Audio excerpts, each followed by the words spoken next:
معذرت کے ساتھ عرض کر رہا ہوں کہ ہمارے سر دیکھیں تو ننگے سر، کھلے سر، ہمارے سروں پر ٹوپی نہیں ہے۔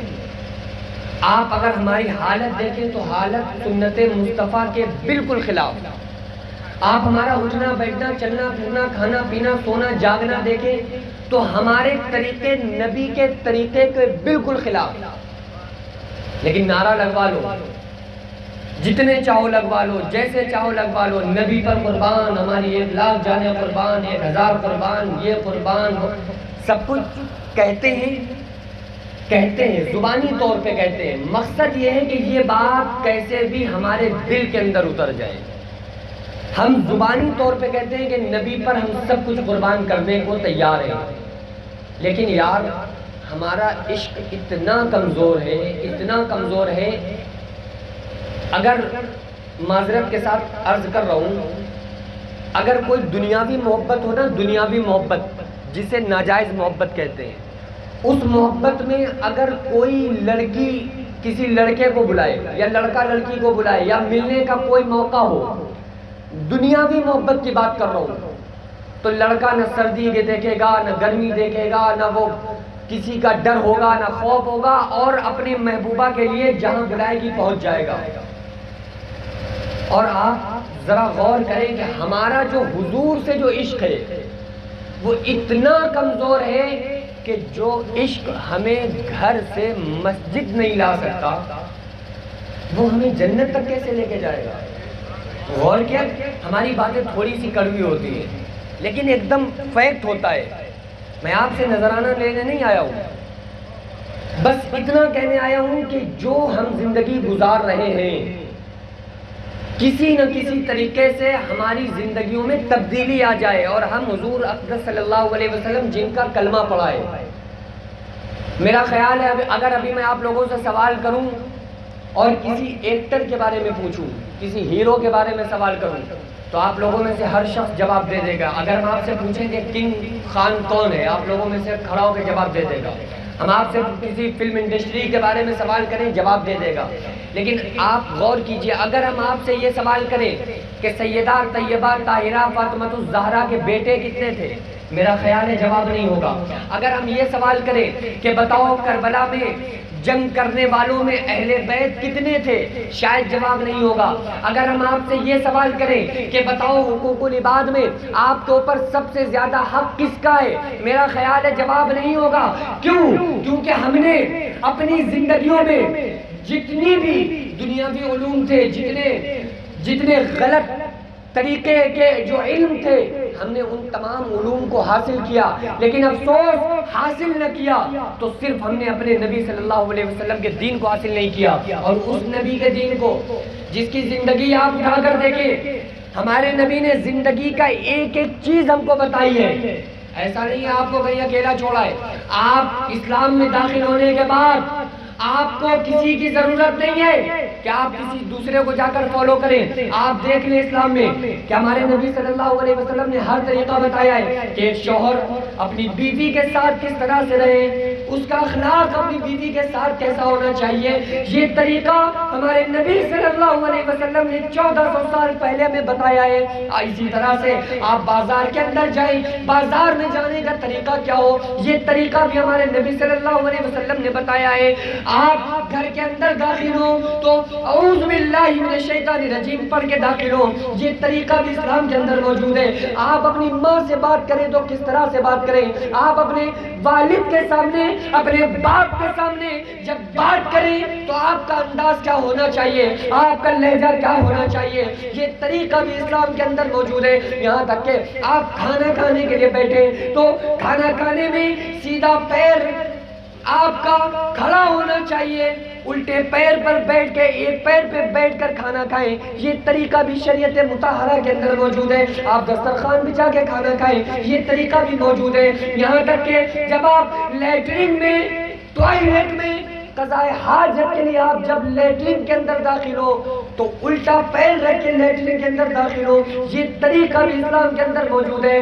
خدا کی قسم ہمارے نبی نے ہمیں اٹھنے کا، بیٹھنے کا، چلنے پھرنے کا، یہاں تک کہ سونے کا، جاگنے کا لیٹرین میں جانے کا اور نکلنے کا سارے طریقے ہمیں بتائے ہیں، لیکن افسوس ہم نے اپنے نبی کے ایک طریقے کو بھی یاد نہیں رکھا، سارے طریقے اٹھا کر اپنی پیٹھ کے پیچھے ڈال دیے۔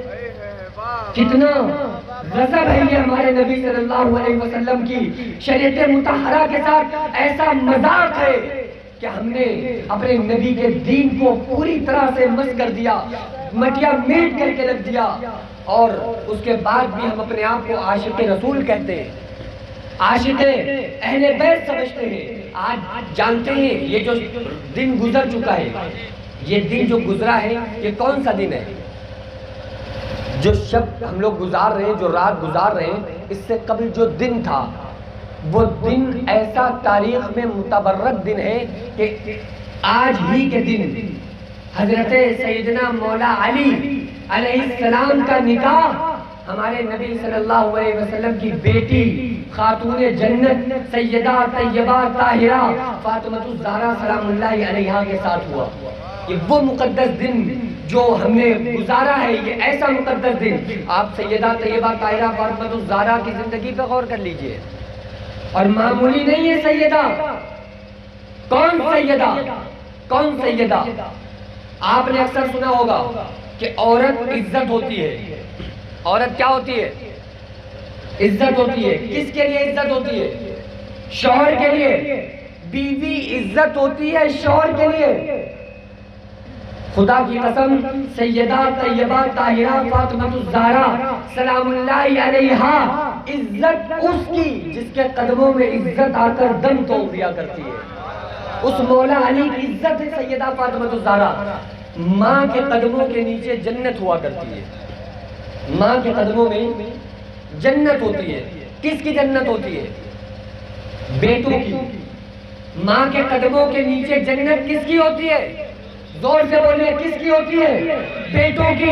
خدا کی قسم سیدہ طیبہ طاہرہ فاطمہ الزہرا سلام اللہ علیہا کے قدموں میں جنت اس کی جو خود جنتوں کا سردار ہے۔ آئے ہائے، جو خود حضرت مولا امام حسن امام حسین علی مقام علیہ السلام جنت کے سردار ہیں، اور ان کی جنت سیدہ طیبہ طاہرہ کے قدموں میں۔ وہ سیدہ فاطمہ الزہرا حیا کے ماتھے کا تاج زہرا، وفا پرستی کی لاج زہرا، کسی کی بیٹی کو نہ ملے گا ملا ہے تجھ کو جو راج زہرا، جو تیرے شوہر سے بغض رکھے مریض ہے لا علاج زہرا، جو تیرے شوہر سے بغض رکھے مریض ہے لا علاج زہرا۔ کون مولا علی؟ خود اپنے آپ کو دیکھ لو، پہچان علی ہے۔ کہتے سبحان اللہ۔ خود اپنے آپ کو دیکھ لو، پہچان علی ہے۔ خود اپنے آپ کو دیکھ لو، پہچان علی ہے۔ اعلیٰ ہے جس کی شان وہ ذیشان علی ہے۔ آقا نے انہیں دین کا ہر باب سکھایا، ہجرت کی رات ان کو ایک بستر پہ لٹایا۔ کتنا عظیم دیکھ لو ایمان علی ہے، کتنا عظیم دیکھ لو ایمان علی ہے۔ تو آج ہی کے دن مولا علی کی کا جو نکاح ہوا ہے وہ سیدہ فاطمہ الزہرا سلام اللہ علیہا کے ساتھ ہوا ہے، تو ہم ان کے ماننے والے ہیں۔ سیدہ فاطمہ الزہرا کی زندگی پہ عورتوں کو غور کرنا چاہیے۔ آج عورتیں کیا کہتی ہیں؟ آقا علیہ السلام نے ارشاد فرمایا کہ اے لوگوں، عورت جو ہوتی ہے وہ ناشکری ہوتی ہے، عورت ناشکری کرتی ہے۔ صحابہ نے کہا یا رسول اللہ کس کی ناشکری کرتی ہے؟ کیا یہ اللہ کی ناشکری کرتی ہے؟ کہا نہیں، یہ اللہ کی ناشکری نہیں کرتی۔ کہا یہ اپنے شوہر کی ناشکری کرتی ہے۔ شوہر انہیں کتنی بھی ان کا خیال رکھے، کتنا ان کے لیے سامان لا کے دے دے، ایک چیز بھول جائے۔ ہوتا ہے ایسا کہ نہیں ہوتا؟ میں اپنی طرف سے نہیں بتا رہا ہوں، حدیث بتا رہا ہوں۔ آپ کی بیوی نے کہا بھئی ہمارے لیے یہ 10 آئٹم کی لسٹ بنا کے دے دی، 10 چیزیں لے کر آؤ۔ آپ 9 لے کر آ گئے، ایک بھول گئے، تو وہ 9 کو نہیں دیکھے گی، ایک کو پکڑے گی، یہ کیوں نہیں لائے، یہ یاد کیوں نہیں رہا، تمہیں سارے کام یاد رہے، یہ کیوں نہیں یاد رکھا؟ تو آقا علیہ السلام نے فرمایا عورتیں ناشکری ہوتی ہیں، ذرا سی بات پر فوراً تانا دیتی ہیں شوہر کو، تانا دے کر کہتی ہیں کہ ہم نے ساری زندگی تم سے کوئی بھلائی نہیں دیکھی، تم نے آج تک ہمارے لیے کیا کیا؟ عورتیں اس طرح کے جواب دینا شروع کرتی ہیں. غور کیجئے سیدہ فاطمہ الزہرا سلام اللہ علیہا کی زندگی پر. ایک مرتبہ ہمارے آقا صلی اللہ علیہ وسلم ایک صحابی کے ساتھ اپنی بیٹی حضرت فاطمہ الزہرا کے ہاں تشریف لائے. دستک دی, اندر سے آواز آئی, کون؟ کہا ہمیں اے فاطمہ الزہرا, ہمیں آپ کے بابا جان اللہ کے نبی صلی اللہ علیہ وسلم. حضرت فاطمہ الزہرا نے فرمایا, یا رسول اللہ, ایک ہی چادر ہے, سر ڈھانپتی ہوں تو پیر کھل جاتے ہیں اور پیر ڈھانپتی ہوں تو سر کھل جاتا ہے.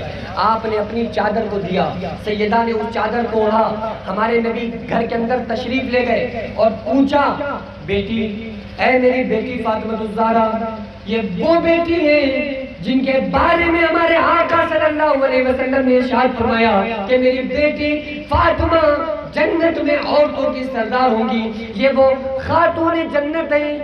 آپ نے فرمایا, اے میری بیٹی فاطمہ, بتاؤ کیا حال ہے, بتاؤ کیا بات ہے. یا رسول اللہ, اے میرے بابا جان, کیا بتاؤں, جب بیماری تھی تو دوا نہ تھی, آج بھوک ہے تو کھانا نہیں ہے. یا رسول اللہ, 7 دن گزر چکے, آپ کی بیٹی کے منہ میں ایک لقمہ نہیں گیا. یا رسول اللہ, بھوک ہے اور بھوک کی شدت کی وجہ سے بیماری ہے. یا رسول اللہ, اللہ سے دعا فرما دے.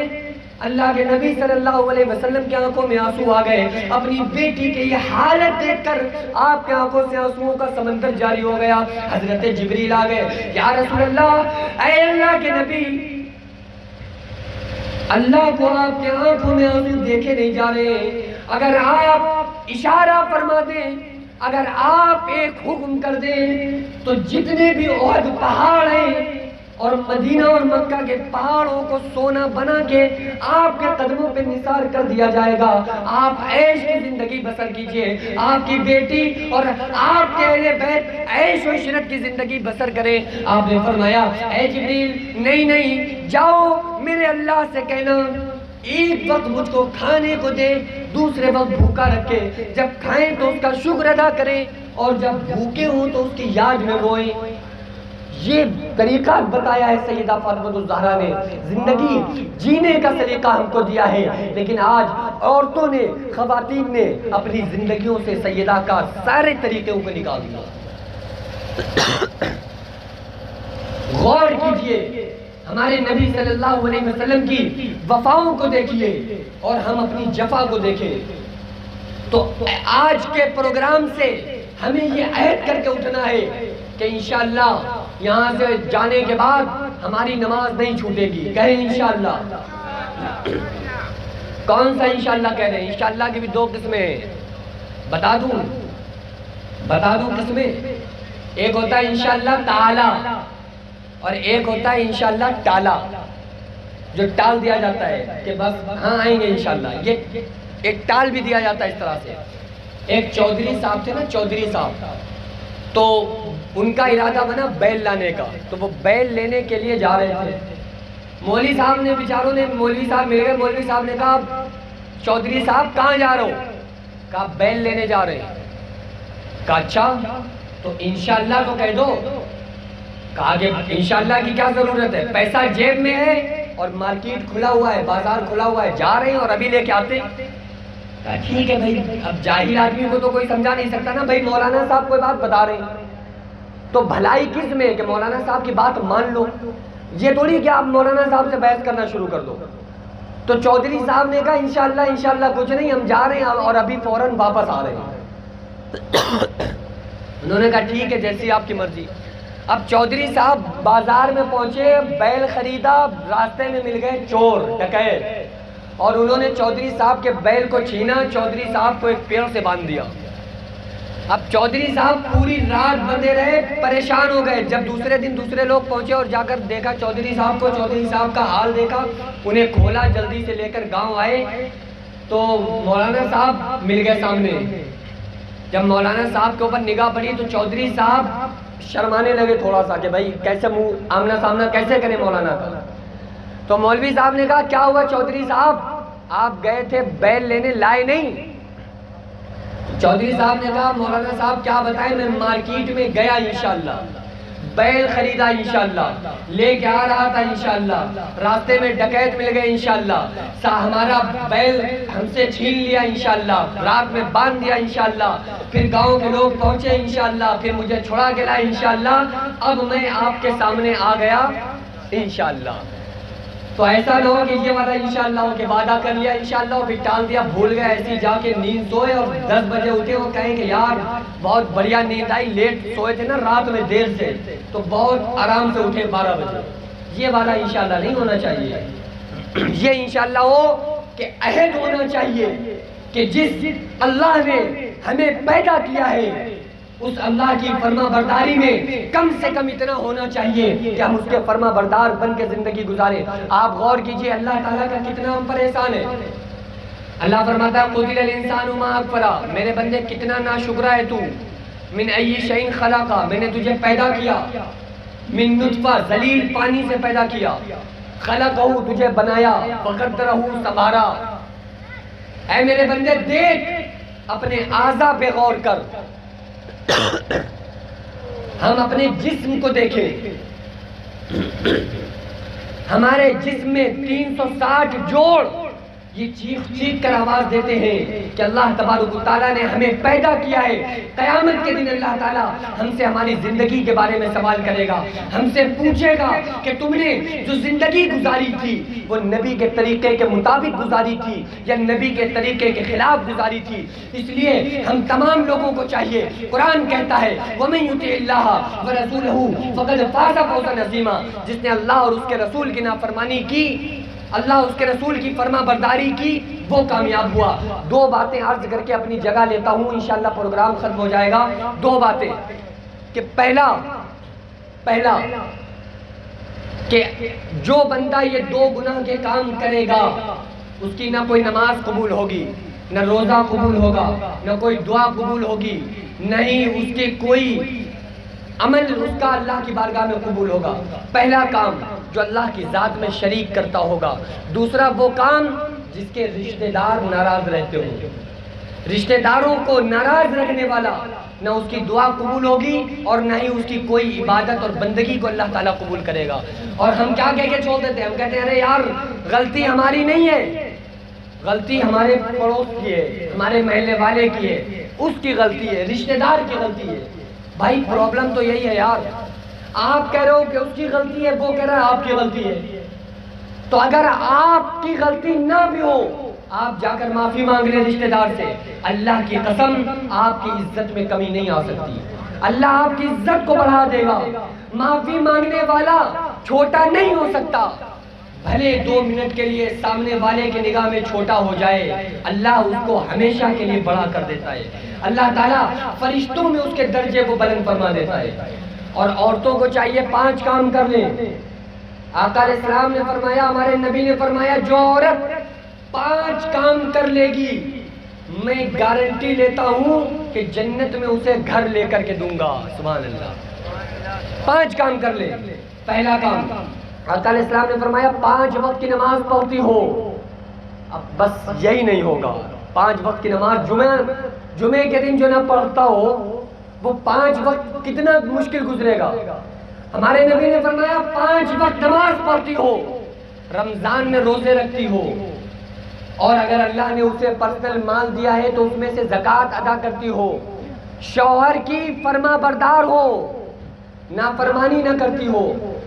فرما برداری بہت اچھی چیز ہے، بڑی آپ کے درجے کو بلند کر دے گی۔ دیکھو جب کوئی عورت اپنے مائکے میں کام کرتی ہے نا، گھر میں جھاڑو پوچھا برتن، تو اسے ثواب ملتا ہے، لیکن اتنا نہیں ملتا۔ ہمارے آقا صلی اللہ علیہ وسلم نے فرمایا جب کوئی لڑکی، جب کوئی عورت اپنی سسرال میں، اپنے شوہر کے گھر میں اس کا چھوٹا سا کمرہ ہو اور اس کمرے میں جھاڑو لگاتی ہے تو اللہ تعالیٰ اس کو خانہ کعبہ میں 70,000 مرتبہ جھاڑو لگانے کا ثواب عطا فرماتا ہے۔ ایک کمرے میں جھاڑو لگانے کا ثواب۔ قیامت کے دن نا ایک نور اٹھے گا، سارے لوگ سمجھیں گے اللہ کا نور ہے، سارے لوگ سجدے میں گر جائیں گے۔ اللہ فرمائے گا میرے بندو سجدہ کیوں کیا؟ سجدے سے سر اٹھاؤ۔ بندے کہیں گے مولا ہم نے تجھے دیکھا۔ اللہ فرمائے گا میں پردے سے باہر بھی نہیں آیا۔ تو تم نے مجھے کہاں سے دیکھا؟ تو فرشتے بندے کہیں گے مولا یہ نور کیسا تھا، یہ اتنا جو نور تھا یہ نور کیسا تھا؟ تو اللہ فرمائے گا یہ دنیا میں ایک عورت تھی، جب اس کا شوہر، اس کا خاوند تھکا ماندہ پریشان ہو کر مزدوری کر کے محنت کر کے کام کر کے جب گھر کے اندر آتا تھا تو یہ اس کو دیکھ کر مسکرا دیتی تھی، اپنے شوہر کو دیکھ کر مسکرا دیتی تھی۔ اس کا مسکرانا اکٹھا ہوتا رہا، ہوتے ہوتے ہوتے ہوتے وہ ایک نور بن گیا، اور اس عورت نے تمہاری طرف پیر بڑھایا ہے، اور اس کے قدم سے، اس کے پیر سے، اس کے تلوے سے جو نور نکلا ہے اس کو تم میرا نور سمجھ رہے ہو۔ ہائے ہائے۔ پھر اس عورت سے کہا جائے گا اے عورت، جس کی چاہے بخشش کرا دے، جس کی طرف وہ عورت انگلی اٹھائے گی اللہ تعالیٰ ان کو بھی جنت میں داخلہ عطا فرمائے گا۔ یہ اعزاز اللہ تعالیٰ قیامت کے دن عطا فرمائے گا۔ کوئی شوہر تھکا ماندہ پریشان ہو کر گھر پہ آیا، بیوی نے دیکھا شوہر تھکا ہوا ہے، پیر دبا دیے۔ آقا علیہ السلام نے فرمایا جو عورت اپنے شوہر کے تھکا ماندہ پریشان ہو کر محنت مزدوری کر کے گھر کے اندر داخل ہو اور عورت اس کے پیر دبا دے تو اس کو احد پہاڑ کے برابر 70,000 احد پہاڑ کے برابر سونا خیرات کرنے کا اللہ ثواب عطا فرماتا ہے۔ احد پہاڑ کتنا بڑا پہاڑ ہے، آپ تھوڑا سا سونا لینے جاؤ پتہ چل جائے گا، اور وہ احد پہاڑ کو 70,000 احد پہاڑ ہوں، اور ان 70,000 پہاڑوں کو اللہ کے راستے میں صدقہ کر دیا جائے، اتنا ثواب اللہ تعالیٰ اس عورت کو عطا فرماتا ہے جو عورت اپنے خاوند کے پیر دبا دے۔ اور جب یہ سمجھ کے کہہ رہے ہمارے اوپر پڑی ہے، کرنا پڑ رہا ہے، مجبوری ہے، پریشانی ہے، تو جب یہ عورتیں سوچ کر کام کریں گی تو بجائے ثواب کے پھر گناہ بن جائے گا۔ تو آقا علیہ السلام نے فرمایا کہ عورت شوہر کی نافرمانی نہ کرتی ہو، فرما بردار ہو، چوتھا کام، اور اپنے شوہر سے بدتمیزی سے بات نہ کرتی ہو، شوہر سے جب بات کرتی ہو تو اس کے سامنے اونچی آواز میں نہ بولتی ہو، اور پانچواں کام بد کردار نہ ہو۔ ہمارے نبی صلی اللہ علیہ وسلم نے فرمایا جو عورت یہ 5 کام کر لے، پہلا کام 5 وقت کی نماز پڑھتی ہو، دوسرا کام رمضان میں روزے رکھتی ہو، تیسرا کام اللہ نے اگر اس کو اپنا پرسنل مال دیا ہے اس سے زکوٰۃ ادا کرتی ہو، چوتھا کام شوہر کی فرما بردار ہو، پانچواں کام کہ بد کردار نہ ہو۔ ہمارے نبی فرماتے ہیں جب یہ عورت قیامت کے دن آئے گی اللہ تعالیٰ اس کے لیے جنت کے 8 دروازوں کو کھول دے گا، اور اللہ فرمائے گا اے عورت جدھر سے چاہو ادھر سے جنت میں داخل ہو جاؤ، اور اللہ تعالیٰ اسے جنت میں داخلہ عطا فرمائے گا۔ اور ایسا نہیں ہے ساری شریعت عورتوں کے لیے ہے۔ آقا علیہ السلام نے فرمایا تم میں بہترین انسان وہ ہے جس کے پڑوسی اس سے خوش رہتے ہوں، اور ان میں بھی سب سے بہترین انسان وہ ہے جو اپنی بیوی کے ساتھ اچھا برتاؤ کرتا ہو۔ آدمی بھی بڑے نیک نہیں ہے، وہ باہر رہیں گے دوستوں یاروں میں تو بہت انجوائے کریں گے، گھومیں گے ٹہلیں گے، فریش موڈ رہے گا، اور جیسے ہی گھر کے اندر آئے ساری ہیکڑی بیوی کے اوپر آ کے نکالتے ہیں، ساری ہیکڑی بیوی کے اوپر۔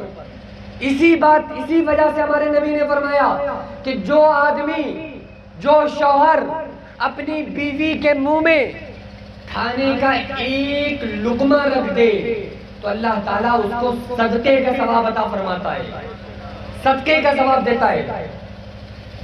یقیناً کتنے کم لوگ ایسے ہیں جو یہ صدقے کا ثواب لیتے ہیں، توفیق ہی نہیں ہے۔ لڑائی کے لیے بیوی ہے، باقی سارے لوگوں کو ہم خوش رکھنے کی کوشش کریں گے۔ وجہ کیا ہے؟ کیونکہ ہم نے قرآن نہیں پڑھا، قرآن کو پڑھا نہیں، بچوں کو قرآن پڑھایا نہیں۔ 4 سال کی عمر بچے کی ہوتی ہے، بھیج دیتے ہیں اس کو اسکول اور کالج کے اندر قرآن کی طرف۔ مولانا صاحب رہتے ہیں، حافظ صاحب، کتنے بچے جاتے ہیں پڑھنے کے لیے؟ آپ لوگوں میں سے بتائیں کتنے لوگ جاتے ہیں فجر کی نماز پڑھنے کے لیے؟ کتنے لوگ جاتے ہیں مغرب کی نماز پڑھنے کے لیے؟ مسجد بددعا نہیں دے گی؟ پھر آپ آتے ہو مولانا صاحب کے پاس، پیر صاحب کے پاس، تعویذ بنا دو برکت نہیں ہو رہی، تعویذ بنا دو برکت نہیں ہو رہی۔ یاد رکھو ایک مرتبہ ایک صحابی آئے، آ کر عرض کیا یا رسول اللہ میرا ایک باغ ہے اور اس باغ میں ایک پیڑ ہے، اس پیڑ کو میں بہت ہی اچھے سے کھاد اور پانی دیا کرتا تھا، لیکن یا رسول اللہ اچانک وہ پیڑ ہمارا سوکھ گیا، وہ پیڑ ہمارا بیکار ہو گیا۔ تو آقا علیہ السلام نے فرمایا اے مولا علی سے فرمایا اے علی جاؤ اور اس پیڑ کو جا کر ہلاؤ جا کر۔ حضرت علی نے جیسے ہی جا کر پیڑ کو ہلایا اس سے ایک ہڈی گری، وہ ہڈی جیسے ہی گری تو مولا علی آئے اور آ کر عرض کیا یا رسول اللہ پیڑ سوکھا تھا، کچھ نہیں گرا، ایک ہڈی سوکھی گری۔ آپ نے فرمایا اے علی وہ ہڈی حالانکہ حلال جانور کی تھی لیکن کبھی اسے بے نمازی نے کھایا تھا، کوے نے لے جا کر پیڑ پہ رکھ دی، اس کی نحوست سے پیڑ سوکھ گیا۔ آپ غور کرو، جہاں پورا کا پورا علاقہ بے نمازی ہو، پورا کا پورا محلہ بے نمازی ہو، جہاں پورا کا پورا کنبہ خاندان گھر بے نمازی ہو، چار کمانے والے چار کھانے والے، گھر میں برکت نہیں ہو رہی، مولانا صاحب تعویذ دے دو، کہاں سے ہوگی برکت؟ جو برکتوں والے کام تھے ان کو ہم نے اٹھا کر پیٹ کے پیچھے ڈال دیا۔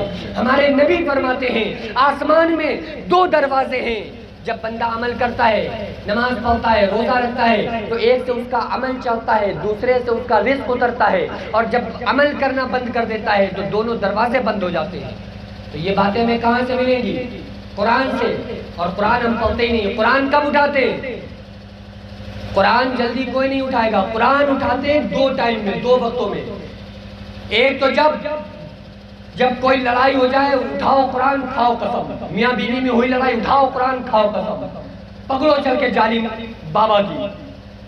جب ہمیں جانے کی توفیق ملتی ہے بابا کے یہاں، اور جب ہمیں قرآن پڑھنے کی توفیق ملتی ہے، قرآن اٹھانے کی، پڑھنے کی نہیں۔ یا ہم تعویذ وغیرہ کے لیے اس کو استعمال کرتے ہیں۔ تو یار کہاں جا رہے ہیں ہم لوگ؟ غور کرنے کا مقام ہے، کس طرف جا رہے ہیں؟ ہمارے حلیہ اٹھنا بیٹھنا چلنا پھرنا کھانے پینے سونے جاگنے سے خدا کی قسم یہ لگتا نہیں ہے کہ یہ عاشق رسول ہے، یہ عاشق رسول کی محفل ہے۔ تو خدا را اپنے اوپر ظلم نہ کرے، یہ اپنے اوپر ظلم ہے کہ انسان اپنے نبی کی زندگی کو چھوڑ کر جب زندگی کو بسر کرتا ہے نہ اس کے ماں باپ اس سے خوش رہ سکتے ہیں۔ اچھا آپ لوگ یہاں جلسے میں کیوں آئے؟ جلسے میں کیوں آئے؟ کہ چلو بھائی کچھ سن لیں، دین کی بات سن لیں، اللہ راضی ہو جائے، رسول راضی ہو جائیں، اولیاء کرام راضی ہو جائیں، مدار پاک راضی ہو جائیں، یہی امید ہے نا؟ کس کس کی امید ہے؟ ایک بار ہاتھ اٹھا دے تاکہ پتہ چل جائے جاگ رہے ہیں آپ لوگ۔ یہی امید ہے نا کہ آ جائیں، ٹھیک ہے نیچے کر لیں، یہی امید، اسی امید سے آئے نا کہ چلو اللہ رسول کو راضی کر لے۔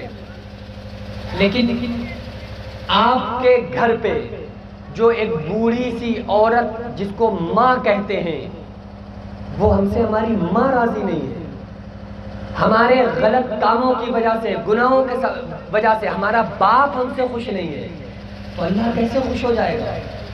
ہم اپنے ماں باپ کو خوش نہیں کر پا رہے ہیں، کوئی کام ایسا نہیں کرتے ہیں جو والدین کی رضامندی والا ہو۔ ماں باپ سے باپ نے منع کیا بیٹا یہ کام مت کرو، ماں نے کہا بیٹا یہ کام مت کرو، کیا کہتے ہیں؟ ارے تم کیا جانو پرانے دور کی، کون سا دور چل رہا ہے، تمہیں کیا معلوم، تم کیا جانتی ہو اس دور کے بارے میں؟ قرآن کہتا ہے وَلَا تَقُلْ لَهُمَا اُفٍّ، اے لوگوں کان کھول کر سن لو، جب تمہارے ماں باپ بوڑھے ہو جائیں ان کے سامنے اونچی آواز میں بات بھی مت کرنا۔ اگر والدین کے سامنے آواز اونچی ہو گئی تو تمہارے ساری نمازیں منہ پہ مار دی جائیں گی، تمہاری ساری عبادتیں منہ پہ مار دی جائیں گی، تمہارا تہجد پڑھنا منہ پہ مار دیا جائے گا، تمہارا جلسے میں آنا تمہارے منہ پہ مار دیا جائے گا۔ اور یہی پیغام حضور سیدنا بدیع الدین قطب المدار رضی اللہ تعالیٰ عنہ کا تھا کہ جب حضور سیدنا بدیع الدین قطب المدار ہندوستان کے اندر تشریف لائے، لوگوں کو دین مصطفیٰ بتایا اور اس طرح سے عمل کر کے دکھایا کہ آپ نے 596 سال کی عمر پائی، 556 سال تک نہ کچھ کھایا نہ کچھ پیا، نہ بیوی نہ بچے، ساری زندگی خدمت خلق کرتے رہے، ساری زندگی آپ نے تبلیغ میں گزار دی۔ 1 لاکھ خلیفہ ہندوستان کے اندر، 14 1542 چلے حضور سیدنا بدیع الدین قطب المدار کے ہندوستان کے اندر چپے چپے میں جا کر، گلی گلی میں جا کر، کوچے کوچے میں جا کر لوگوں کو نبی کے دین کو سکھایا، لوگوں کو تبلیغ کی، لوگوں کو سنت کے بارے میں بتایا۔ اور آج دیکھ لیں اللہ تعالیٰ نے پوری دنیا میں، اور پوری دنیا میں ہی نہیں بلکہ فرشتوں میں